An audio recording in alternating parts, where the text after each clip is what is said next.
Experiencing missing call history on T-Mobile?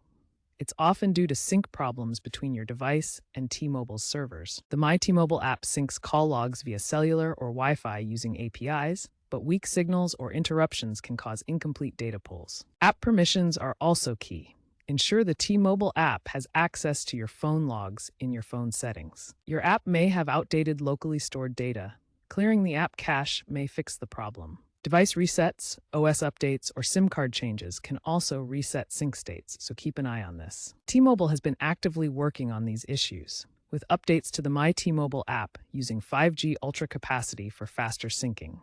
If you're still having trouble, try enabling auto sync in your device settings. If your T-Mobile call history isn't showing, begin with basic troubleshooting. Force close and reopen the My T-Mobile app. Clear the app's cache and data. Double-check that the app has the necessary permissions in your phone's settings.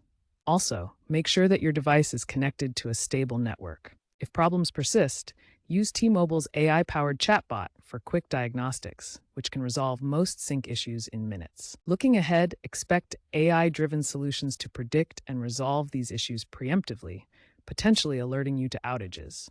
The future points to seamless cross-device syncing, with advancements like 6G, possibly embedding call logs directly into network protocols. If issues persist, contact T-Mobile support for in-depth diagnostics, especially if you have a multi-user account or an enterprise setup.